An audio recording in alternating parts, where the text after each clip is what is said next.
A Federação Espírita do Rio Grande do Sul convida você para participar da campanha O Evangelho no Lar e no Coração. Faça e ensine a fazer. Amplie o bem que existe em você. O Evangelho no Lar é um encontro semanal com o objetivo de reunir a família em torno dos ensinamentos de Jesus à luz da doutrina espírita, sob a assistência dos benfeitores espirituais. O Espírito Bezerra de Menezes afirma que o Evangelho no Lar é Cristo falando ao coração. Então, como fazer?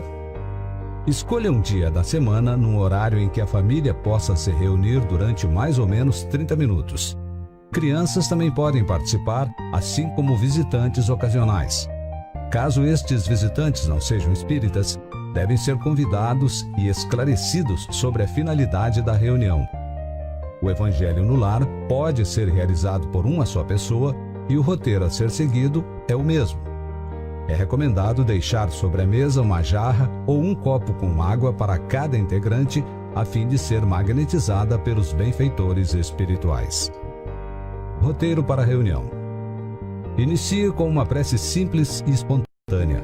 Faça a leitura do Evangelho segundo o Espiritismo. Comece desde o prefácio, lendo um item ou sequência ou de forma aleatória. Leia em voz alta, de uma forma clara e pausada, mesmo que esteja sozinho, proporcionando um modelo de reflexão para todos os presentes. Comentários sobre o texto lido devem ser breves e contando com a participação dos presentes, deixando claro o ensino moral aplicado às situações do dia a dia. Após, faça preces pelo próprio lar, pelos parentes, amigos e por todos os que estão ligados à família, encarnados e desencarnados. Pela comunidade, por todos os que governam e administram, pelo Estado, pelo país e pela paz no planeta. Peça que a água seja magnetizada pelos benfeitores espirituais. Encerre com prece simples, sincera e espontânea, agradecendo a Deus, Jesus e aos bons espíritos. Após a prece, beba água magnetizada. Lembre-se, a prática do Evangelho no Lar não deve ser transformada em reunião mediúnica. Toda intuição e inspiração que possa ocorrer deve ficar no campo dos comentários gerais no momento oportuno. paz no lar, paz na humanidade. Participe da campanha O Evangelho no Lar e no Coração e amplie o bem que existe em você. Faça e ensine a fazer. Saiba mais em www.fergs.org.br ou ligue 51 3224 1493. Visite também um centro espírita. Você será muito bem-vindo.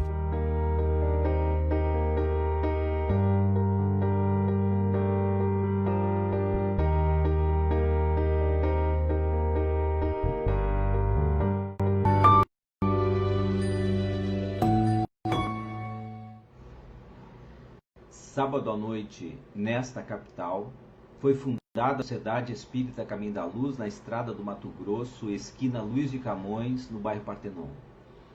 Assim começava uma nota no jornal A Federação, noticiando a fundação de nossa instituição a 9 de julho de 1932. Há exatos 88 anos, o Caminho da Luz encontra-se nesse mesmo lugar, porque a Estrada do Mato Grosso veio depois a ser denominada Avenida Bento Gonçalves. Desde a sua fundação, esta casa está aberta para todas as pessoas, porque, marcada pelo destino, a sua fundação se deu por meio de pessoas que eram de várias nacionalidades. Havia brasileiros, portugueses, italianos, uruguaios, pessoas que faziam as suas atividades nos mais variados campos da atividade humana. Havia militares, haviam mecânicos, haviam pessoas do lar, haviam comerciantes, viajantes, mostrando que o caminho da luz sempre esteve aberto a todas as pessoas.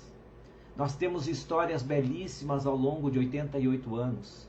Quantas pessoas passaram, quantas lágrimas foram secadas, quantos corações foram acalentados nesses 88 anos de existência.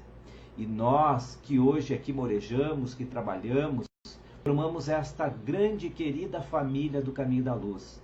Nesses 88 anos que completamos hoje, queremos aqui dar o nosso abraço, porque nós nos encontramos nesse momento de pandemia universal, não podemos estar presentes, nos reunirmos nas dependências de nossa casa, mas nós estamos hoje nos ligando pelos laços do amor, pelos laços do carinho, por aquilo que nos mantém ligados a esta casa e a esta causa, para agradecer ao Dr. Bezerra de Menezes, nosso mentor espiritual, a todos os espíritos que colaboram nas atividades de difusão e consolo da doutrina no Caminho da Luz, porque eles também têm ajudado a todos nós, trabalhadores queridos, frequentadores de nossa casa, em nossas angústias, em nossos sofrimentos. Não saberíamos dizer como seriam nossas vidas se não fosse o Caminho da Luz, se não fosse a doutrina espírita que a partir dele irradia suas luzes. Então hoje, 88 anos, é uma data muito especial para todos nós.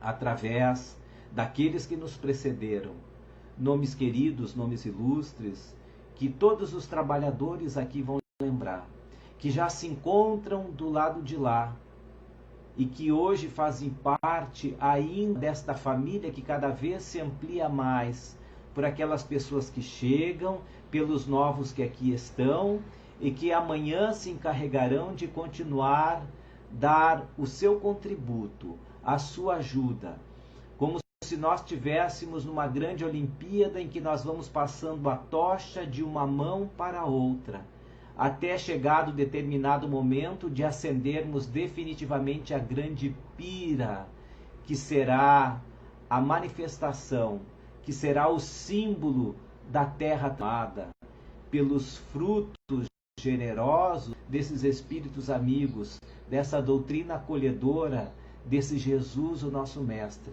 que nos ensina a todos os instantes a amar, amar sempre. Muito obrigado, Caminho da Luz. Obrigado àqueles que nos precederam nessa jornada, que nos ajudaram a estar aonde estamos, porque com eles aprendemos o valor do trabalho útil com Jesus. aprendemos que a paz é reflexo do amor distribuído e que a alegria é fruto do dever cumprido. A esses que nos precederam e aqueles que virão, o nosso muito obrigado. Obrigado a Bezerra, obrigado amigos do mundo maior, por esse lar que nos acolhe há tantos anos. 88 anos. Parabéns, Caminho da Luz. Parabéns, trabalhadores de nossa casa. E rumamos, unidos, fortes, com Cristo, até o centenário de nossa instituição. Um grande abraço a todos vocês. Que Jesus nos abençoe.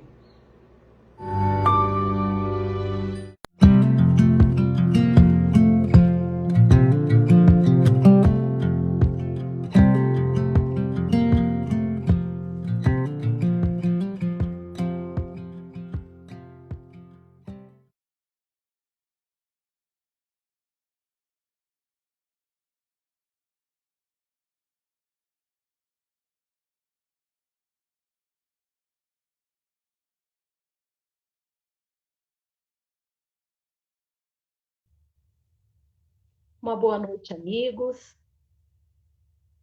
Nesta noite especial do aniversário da nossa casa Caminho da Luz, uma noite fria aqui em Porto Alegre, mas os nossos corações estão aquecidos por esta reunião e por este aniversário. O nosso expositor da noite será o Luiz Alberto, de Guaíba, trabalhador da Casa Centro Espírita Nossa Luz e trabalhador e expositor espírita. Antes da nossa prece, vamos fazer então uma leitura breve do livro Paz e Renovação e em seguida fazemos a nossa prece. Erradicação do mal. Com exceção daqueles que vivem na Terra, no desempenho de tarefas especializadas de amor e elevação, todos os espíritos que se encarnam ou reencarnam no mundo se conservam no plano físico assinalados em compromissos diversos, como sejam necessidade de evolução, imperativos de burilamento, encargos expiatórios, supressão de conflitos.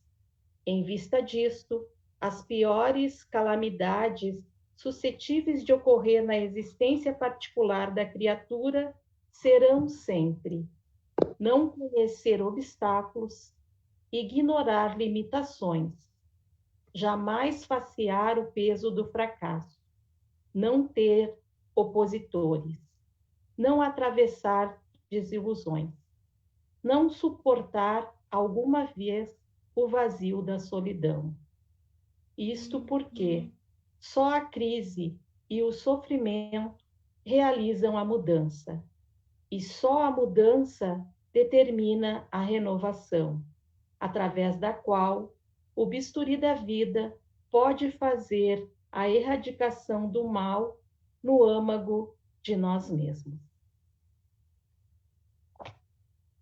Então, vamos neste momento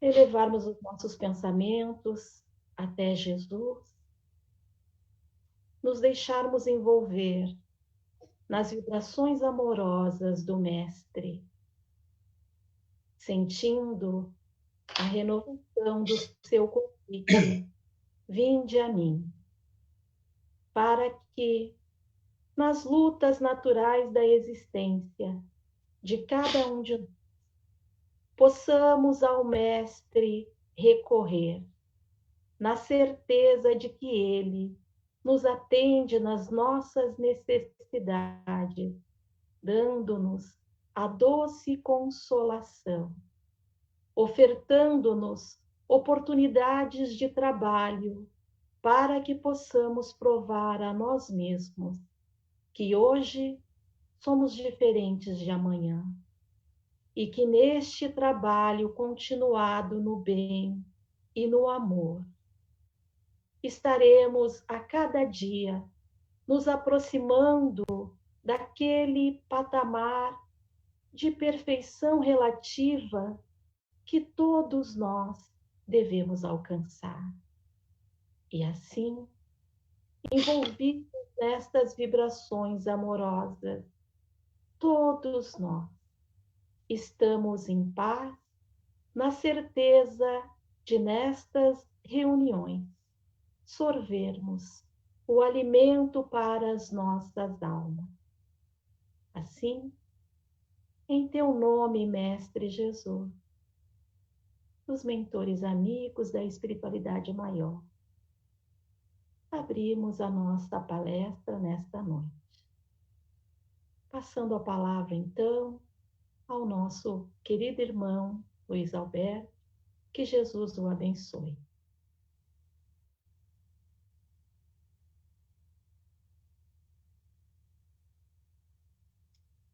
Boa noite, queridos irmãos que nos assistem e participam conosco desta atividade nessa noite especial, promovida na página do Facebook da Caminho da Luz de Porto Alegre, uma atividade também que tem como objetivo comemorar, brindar o aniversário da casa, que inclusive, pelo que me falaram, exatamente hoje, dia 9 de julho, a Sociedade Espírita Caminho da Luz está fazendo aniversário de 88 anos. E nós fomos convocados e estamos aqui atendendo a convocação, com muita gratidão pela oportunidade de participar, de colaborar com as nossas reflexões em torno da doutrina espírita e do Evangelho de Jesus. Que coisa abençoada a tecnologia está nos proporcionando em tempos de isolamento social. Coisa que, bem pouco tempo atrás, muitas pessoas se queixavam do quanto a internet, o smartphone e as redes sociais atrapalhavam a vida das famílias e enfraqueciam os laços de afeto entre as pessoas. E agora, com esse fenômeno da pandemia, nós estamos nos acostumando com este meio de comunicação e de interação social. Coisa abençoada, portanto, a gente poder estar conectados na noite de hoje, também pelos recursos da multimídia, da tecnologia, além, evidentemente, da nossa conexão espiritual. Que possamos, portanto, meus queridos amigos e irmãos, durante os minutos em que aqui vamos estar fazendo a exposição doutrinária, estarmos amparados pela espiritualidade maior, pelos benfeitores espirituais desta instituição, a fim de que possamos ter a boa inspiração para tratar esse tema tão significativo, tão importante, que foi escolhido para a noite de hoje, que é o homem de bem. Mas antes de entrar efetivamente no tema, vamos refletir um pouquinho sobre o significado de 88 anos de uma instituição espírita. Quanta coisa acontece em quase 9 décadas, para não dizer próximo de um século. Quantas pessoas que participaram das atividades desta casa desde a sua primeira hora e ao longo desses 88 anos já partiram para a espiritualidade? Quantos colaboradores, participantes, dirigentes, fundadores que estiveram recebendo os benefícios desta casa espírita e já retornaram para a espiritualidade.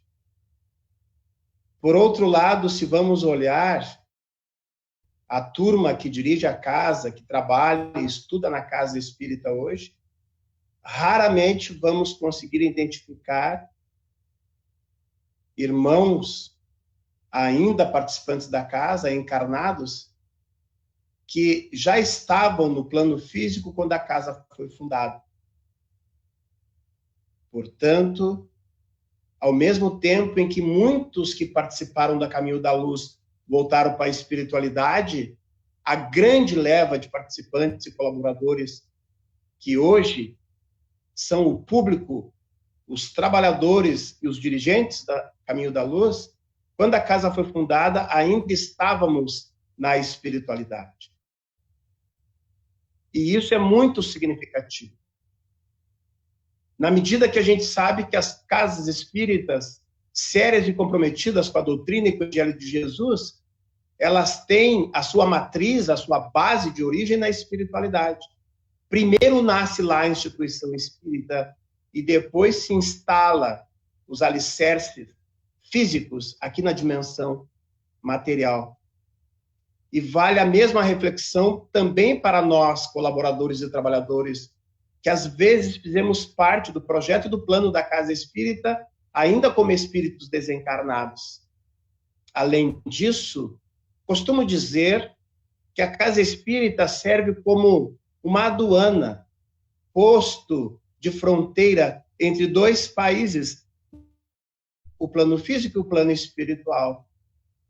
E para que se possa fazer uma boa transição de um país para o outro, legalmente, sobre todos os aspectos da palavra legal, é necessário que o nosso passaporte esteja em dia e se cumpra todos os ritos exigidos para passar a fronteira de um país para o outro.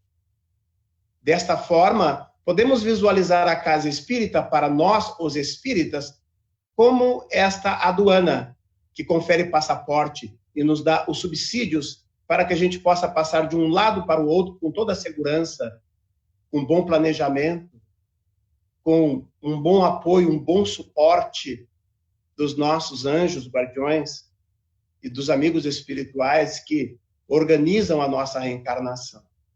E a Caminho da Luz, o seu aniversário, portanto, ressalta a significância de todo esse trabalho ao longo de 80. E ainda mais uma coisinha bem interessante, é o fato de que o corpo dorme e o espírito não dorme. E quando nós temos o merecimento e a capacidade e a capacitação moral, principalmente, é possível que, quando dormimos, a gente tenha a oportunidade de colaborar em algumas tarefas na espiritualidade.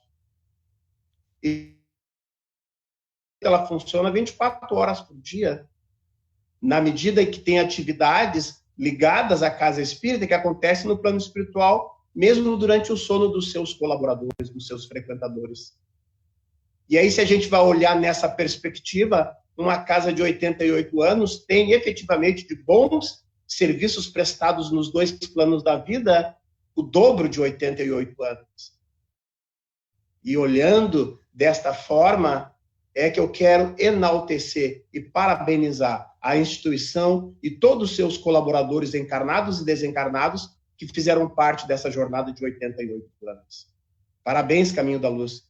Parabéns para todos nós que, de uma forma ou de outra, fizemos parte dessa história. O homem de bem. É do Evangelho segundo o Espiritismo, capítulo 17, sede perfeitos em 3. E eu estudando, então, o capítulo e este item para poder fazer a explanação da noite de hoje, depois já de estudá-lo por muito tempo, eu trabalho na Casa Espírita já há mais de 30 anos, E, portanto, esse capítulo, esse item, já é bem íntimo das nossas leituras, dos nossos estudos. Mas, evidentemente, que o grande desafio é colocar tudo isso em prática. A gente tem a doutrina e os princípios básicos na ponta da língua. O grande desafio é, da ponta da língua, passar para dentro do coração, para que, efetivamente, a gente possa construir o verdadeiro homem de bem. Porque a bem da verdade, ele está dentro de nós.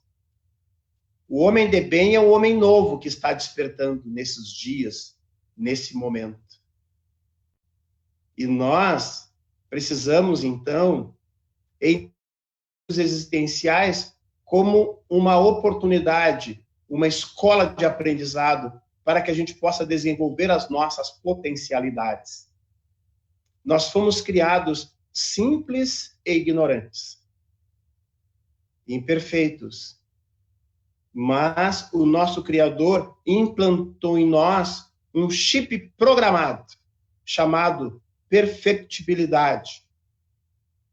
E por conta disso, nós estamos a caminho da angelitude. Como diz a música da evangelização, um dia todos nós seremos anjos.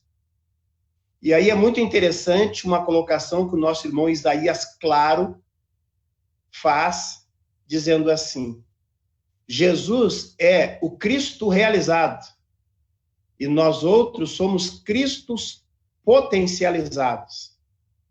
Então, o homem de bem é esse Cristo que desperta em nós, na oportunidade do dia a dia da nossa existência e da nossa jornada milenar entre uma reencarnação e outra. E, portanto, olhando e estudando, mais uma vez, essa parte do Evangelho, eu achei interessante fazer um destaque assim, ó.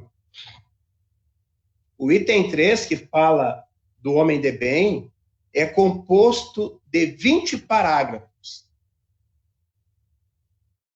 Parágrafos é muito interessante destacar lendo 3 parágrafos. E eu vou ler um parágrafo agora e, ao encerrar a minha explanação, eu vou ler os outros 2 parágrafos que eu destaquei. E esse parágrafo, que é o inicial, diz assim: o verdadeiro homem de bem é aquele que pratica a lei de justiça, de amor e de caridade, em sua maior pureza. Se interroga a consciência sobre os seus próprios atos, pergunta a si mesmo se não violou esta lei, se não fez o mal e se fez todo o bem que podia, se negligenciou voluntariamente uma ocasião de ser útil, se ninguém tem o que reclamar dele, enfim, se fez a outrem tudo o que quereria que se fizesse para... Então, esse é o parágrafo de entrada, de abertura, no item O Homem de Bem. E depois dele, então, tem mais 19 parágrafos. E mais para o finalzinho, então, eu vou ler os 2 parágrafos que eu destaquei. Quando a gente lê esse primeiro parágrafo e diz assim, ó, o verdadeiro homem de bem é aquele que pratica a lei de justiça, amor e caridade, a gente pode fazer um link dos espíritos, onde está colocada as leis morais. Em certa medida, segundo os benfeitores espirituais, as leis morais, segundo o Espiritismo, ela tem uma relação com o decálogo de Moisés, os 10 mandamentos. E as leis morais propostas por benfeitores espirituais para Allan Kardec também são 10 as leis morais. E o interessante é que a gente observa as 9 primeiras leis morais, começando pela lei de adoração, e quando a gente lê a penúltima lei moral, a 9ª, a gente avança para a 10ª lei moral. E o que é a 10ª lei moral? é exatamente a prática da lei de justiça, amor e caridade. E o que isso tem a ver? Tem a ver que a 10ª lei moral, segundo o Espiritismo, resume todas as outras 9 leis. Então, quando a gente lê a entrada desse item, que o verdadeiro homem de bem pratica a lei de justiça, amor e caridade na sua pureza, isso quer dizer que ele pratica todas as leis morais. Por si só, isso já é grandioso. A doutrina espírita, toda organizada, didática, pedagógica, metodológica, organizada pelo eminente pedagogo, nosso rivail, Allan Kardec, e a gente percebe que as obras básicas estão perfeitamente conectadas, encaixadas uma na outra, começando com a obra mais básica das básicas, que é o próprio Livro dos Espíritos. Então, é muito interessante também a gente fazer uma reflexão do homem de bem nos dias que estamos vivendo.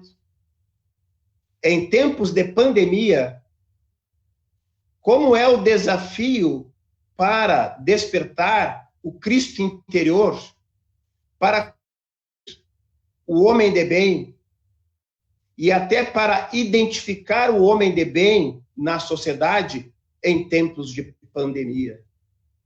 E por que é especial e interessante a gente fazer essa correlação com o estudo desta noite com a pandemia? É porque nós vivemos entre a cruz e a espada, momento de grande desafio que a humanidade está passando. E eu tenho assistido muito televisão e telejornalismo e tudo que está acontecendo. E eu tenho visto por várias vezes na televisão alguns repórteres fazer a seguinte colocação, principalmente pelo fato da corrupção na sociedade, assim, na comunidade mais próxima de nós. Porque nós estamos, de uma certa forma, acostumados com a corrupção do colarinho branco, com a corrupção em grande monta dos nossos representantes governamentais, alguns. Mas a gente, muitas vezes, não se dá conta que a corrupção está bem perto de nós e que ela acontece no dia a dia da vida da sociedade. E se a gente não tiver o devido cuidado, facilmente a gente entra na dança, na onda, na tentação, na corrupção, de menor nível, de menor grau. Estou me referindo às pessoas que não tinham e não têm direito ao auxílio emergencial e mesmo assim preencheram o cadastro pedindo o auxílio para o governo. E muitos receberam. Por conta destes escândalos e de outras maldades em que algumas pessoas estão aproveitando em tempos de pandemia, portanto, então, alguns repórteres fazem o seguinte comentário: esta pandemia está oportunizando que nós possamos mostrar o que a gente tem de melhor e o que a gente tem de pior. E isso faz todo sentido, faz todo sentido. Eu não concordo 100% com o ditado que eu vou falar, mas em certa medida ele é coerente. A ocasião faz o ladrão. Então, daqui a um pouquinho, algumas pessoas que já têm a predisposição, que têm a tendência da maledicência, da corrupção, se aproveitam desta situação, desse oportunismo, para tirar vantagem, para se prevalecer, para se locupletar da fragilidade do sistema, das pessoas, questões em que a sociedade ficou nesse momento. Mas que coisa maravilhosa que, assim como alguns mostram o que tem de pior, uma grande maioria mostra o que tem de melhor. E aí eu lembro uma música do rei Roberto Carlos, de 2004, e que pouca gente conhece. O nome da música é Seres Humanos. E é um estilo diferente, é um estilo rap, falado do que cantado. E um pedaço do Roberto Carlos diz assim, ó: nós não devemos ser julgados pela minoria, nós somos do bem, e o bem é a maioria. E o que se percebe, portanto, em tempos de pandemia é a manifestação da solidariedade, da sensibilidade, da união, da afetividade entre as pessoas. A grande maioria das pessoas se deixam sensibilizar de sofrimento, de dor e de medo.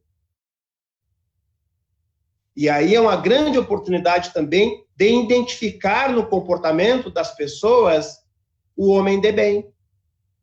E, inclusive, eu escrevi aqui alguns exemplos na história da humanidade de homens de bem. E vou citar alguns.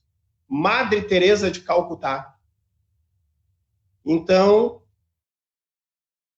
trazia no seu perfil, no seu comportamento social, os caracteres do verdadeiro homem de bem. Um espírito benevolente que fazia a caridade verdadeira. E aí temos algumas falas da Madre Teresa que conseguem identificar como é o perfil do homem de bem. Ela, entrevistada por um repórter quando esteve no Brasil, em 1982, ele entrevistava ela e fazia algumas perguntas do tipo assim: Madre Teresa, quando você trata os leprosos na Índia, você usa luvas e máscaras para se proteger? E ela respondeu: claro que não uso, meu filho. E ele disse assim: pois é, a senhora sabe que se a gente não usa os equipamentos de proteção, a gente pode se contagiar. A senhora não tem medo de se contagiar? E ela respondeu assim, ó: se não contagiar, não é amor, meu filho. E a Madre Teresa de Calcutá morreu contagiada pela mesma doença que ela cuidava. Ela ainda foi questionada assim, quando esteve no Brasil: o Evangelho não ensina, Madre, que a gente não deve dar o peixe para as pessoas, mas tem que ensiná-las a pescar? E ela disse: é verdade, meu filho. Entretanto, no meio dessa gente, temos que identificar aqueles que não têm força nem para segurar a vara. E por aí afora vai. A fala e a postura da Madre Teresa de Calcutá nos identifica perfeitamente o homem de bem. Ainda perguntaram para a Madre Teresa: até quando a gente deve amar? E ela disse assim: a gente deve amar até doer. E nós passamos, então, desse exemplo magnífico da Madre Teresa de Calcutá para o exemplo de Paulo de Tarso, o apóstolo dos gentios. Para alguns historiadores e alguns religiosos, o maior de todos os discípulos do Cristo, Paulo de Tarso. E nisso tem um paradoxo muito interessante. Como poderia Paulo de Tarso ser considerado o maior discípulo, já que ele nem conheceu Jesus? Paulo de Tarso conheceu Jesus através de outra pessoa que também não conheceu Jesus. O médico Lucas foi quem apresentou Jesus para Paulo de Tarso nas suas viagens. E mesmo assim, ele entregou a sua vida para levar a palavra do Evangelho para os povos. E ele passou por muita perseguição e grandes desafios existenciais. E lá pelas tantas, alguém perguntou para ele: mas Paulo, como é que você consegue resistir tudo isso em nome do Evangelho? E ele respondeu: eu consigo porque já não sou eu quem vivo, é o Cristo que vive em mim. E este é o perfil do homem de bem. Quando coloca entranhas do seu próprio ser o modelo da perfeição, do amor, e da caridade, que é Jesus, nosso governador espiritual do nosso planeta, modelo e guia da humanidade. Mahatma Gandhi, o grande batalhador, libertador da Índia, do controle da Inglaterra durante o monopólio do sal, Gandhi fez a proposta de montar um exército e chamou os indianos para se rebelarem contra o exército inglês. Muitos voluntários apareceram predispostos a lutar para defender o seu território e deixar a escravidão. Entretanto, quando Mahatma Gandhi começou a definir os requisitos para compor o seu exército, o número de voluntários cada vez mais, de quase 600 voluntários no início, foi diminuindo na medida que ele disse: são 3 os requisitos para compor o meu exército. O primeiro deles é não praticar violência. 70% dos voluntários foram embora. Alguns ficaram, e ele disse, segundo pré-requisito, não proferir palavras de ofensa, portanto, não verbalizar violência. Do povo que ainda está na guerra, saiu 90%, só tinha 10%. E aí ele disse a última exigência, e disse, não pensar violência.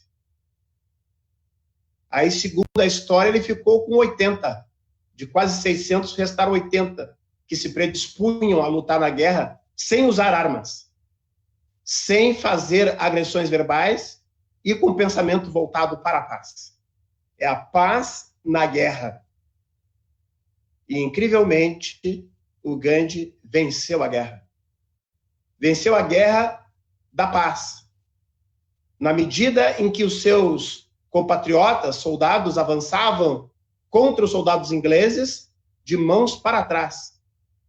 Iam tombando na medida que ia avançando, os soldados ingleses iam batendo de cacetete na cabeça, eles iam avançando. Na medida que os outros indianos percebiam aquela cena, se uniam aos seus conterrâneos e aumentava a turba, a grande quantidade de pessoas, e venceram a guerra na força e na consciência que não conseguiam mais suportar aquela cena de verem os seus inimigos supostos caindo por terra sem ter nenhuma reação. Portanto, Mahatma Gandhi é também um exemplo nessa atitude como um homem de bem.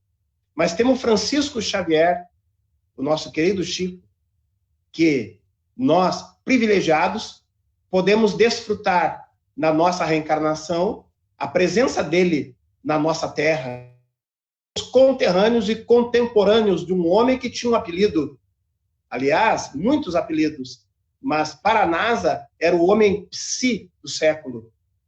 E para as pessoas que recebiam o seu benefício, ele era um homem chamado amor. E Chico Xavier é a representação mais fiel nos nossos tempos, dentro da doutrina espírita ou do movimento espírita, como o verdadeiro homem de bem.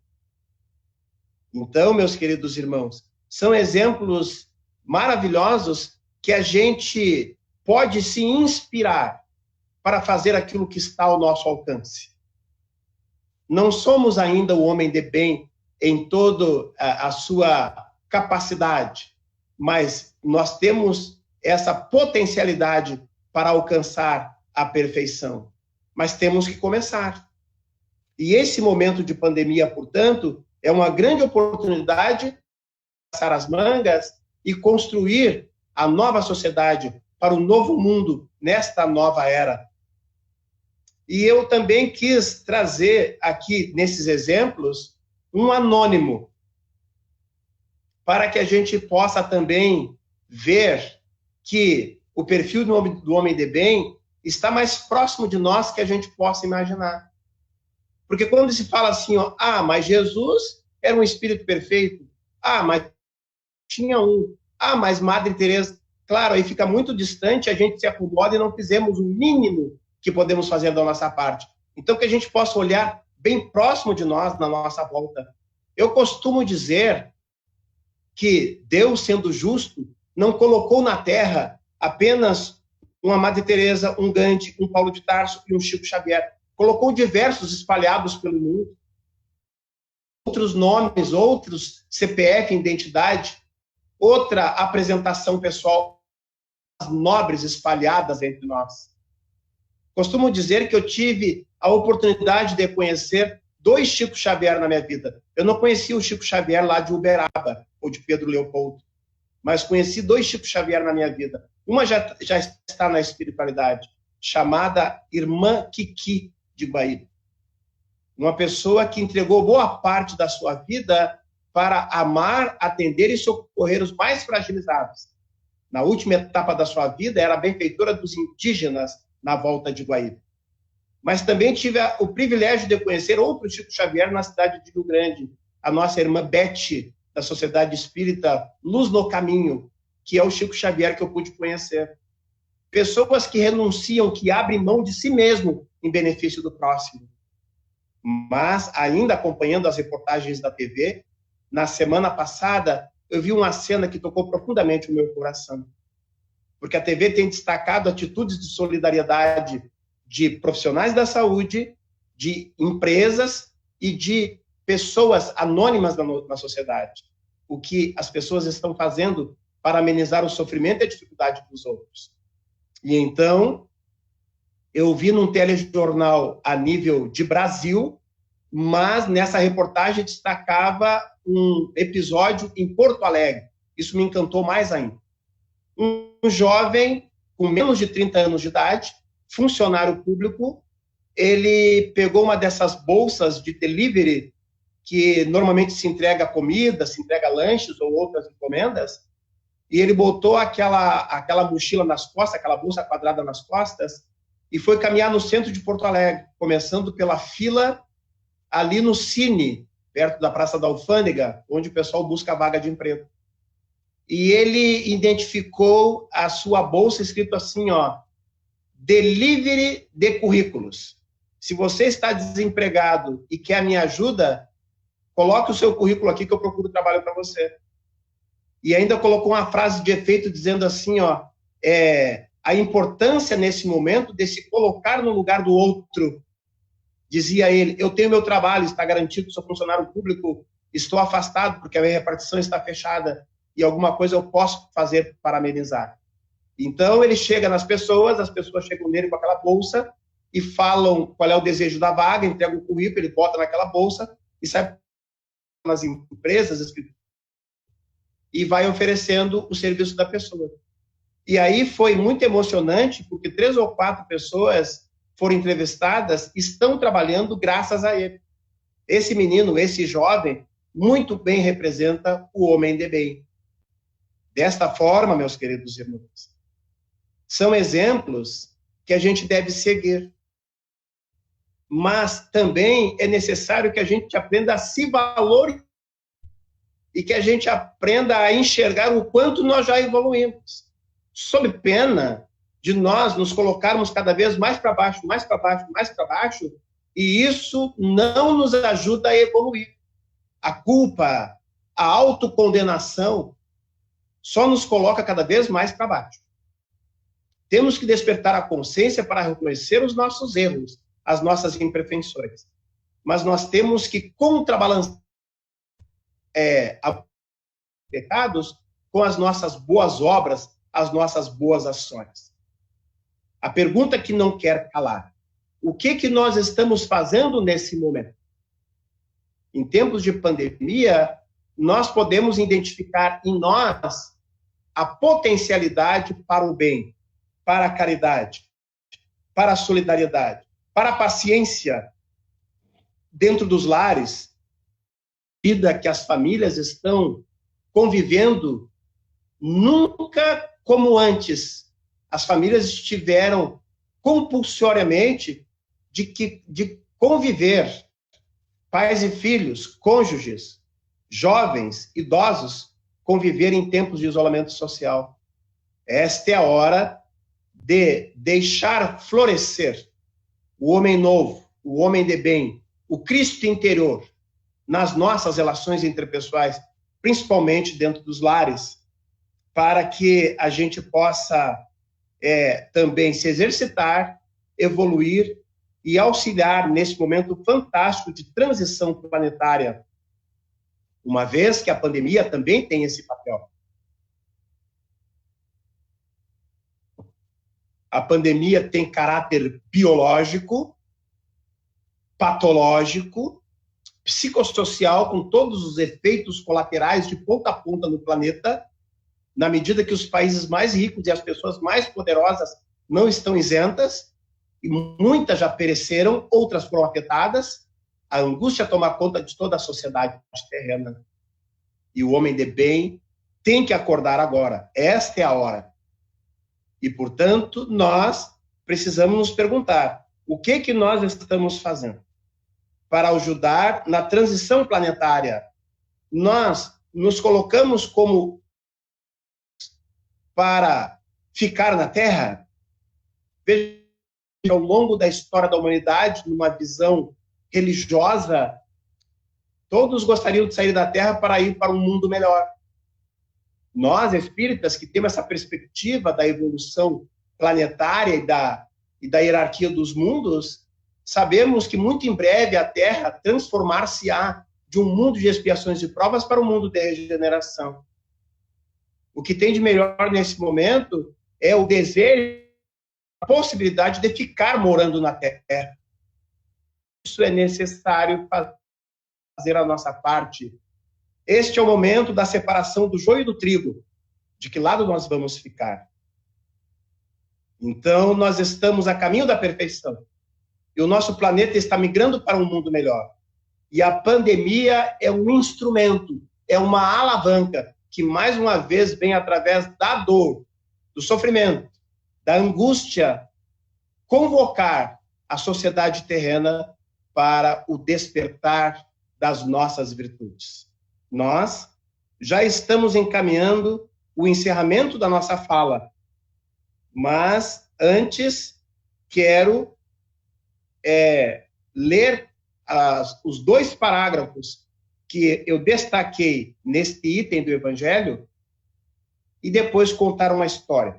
Eu preciso contar uma história porque é a minha referência de reflexão para que a gente consiga reter por um tempo maior a mensagem colocada nas palestras.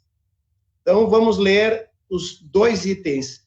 Eu repito, de 20 parágrafos que tem o homem de bem no Evangelho, eu destaquei 3 parágrafos. Eu li o primeiro, que era a introdução, que tinha como destaque a prática da lei de justiça, amor e caridade. Agora eu vou para o parágrafo 19, que diz assim: o homem de bem, enfim, respeitem seus semelhantes, todos os direitos dados pelas leis da natureza, como gostaria que os seus fossem respeitados. A gente pode ler os outros 18 itens, mas quando a gente lê esses 3, tudo está resumido aqui. Agora, o último item dessa mensagem, o homem de bem, ele pode ser olhado de 2 formas. Se a gente olhar de uma forma pessimista esse item, a gente se coloca para baixo. Mas a ideia é olhar numa perspectiva de que nós estamos a caminho e já começamos a fazer a nossa parte.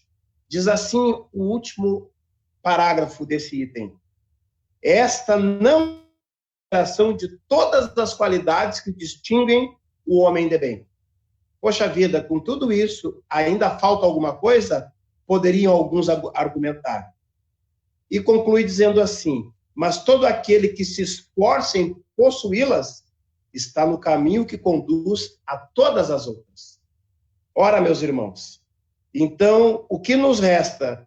Nos esforçarmos para praticar a lei de caridade, olhando o outro como se a gente estivesse olhando para nós mesmos, aquilo que a gente gostaria que o outro nos fizesse.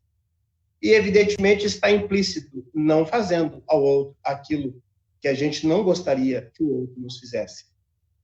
Conto a história e encaminho o encerramento da nossa fala, dando mais uma vez feliz aniversário e parabéns para a Sociedade Espírita Caminho da Luz, pelos seus 88 anos de existência no plano material.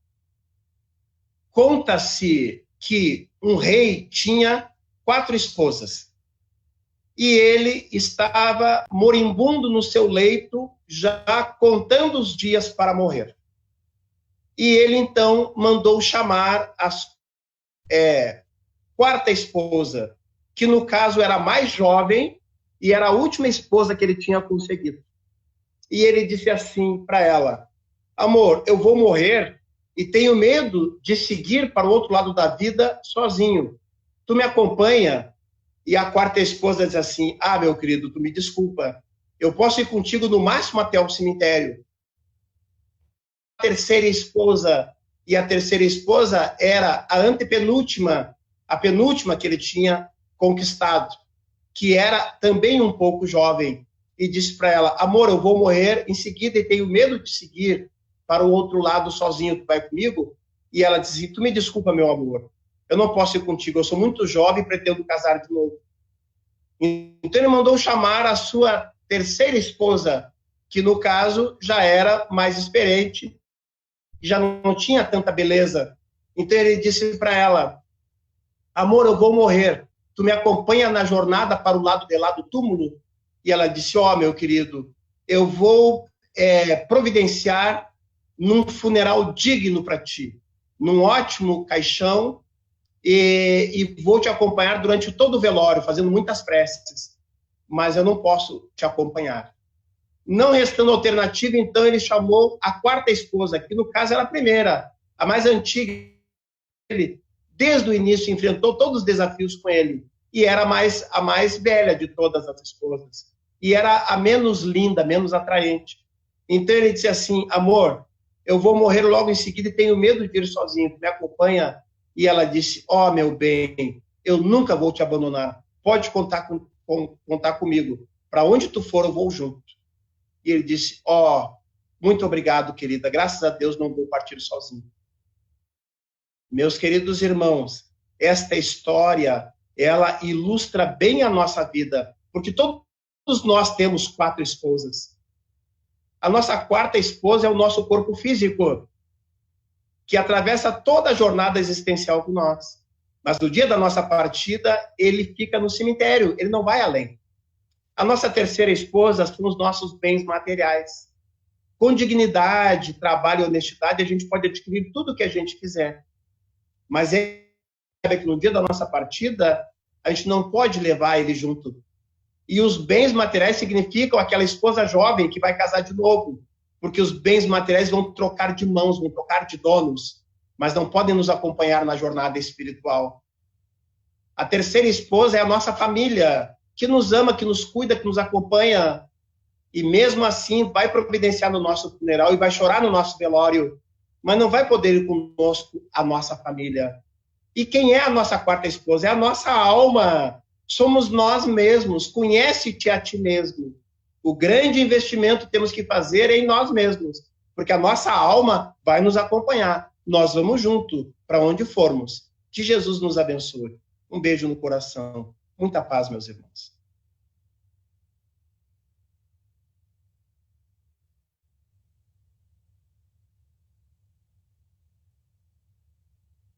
A nossa gratidão, então, às palavras do Luiz Alberto, que Jesus o abençoe hoje e sempre, que ele possa continuar levando as boas palavras a tantos os necessitados. Então vamos neste momento, encerrando a nossa atividade, elevando novamente os nossos pensamentos ao Mestre Jesus,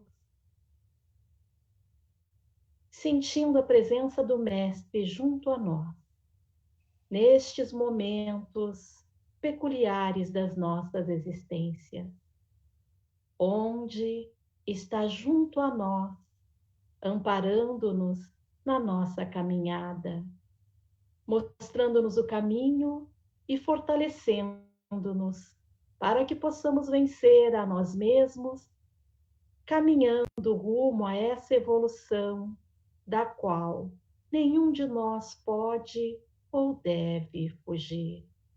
Abençoa-nos, Senhor, hoje e sempre. E em teu nome encerramos o nosso encontro desta noite. Que assim seja. Muito obrigada.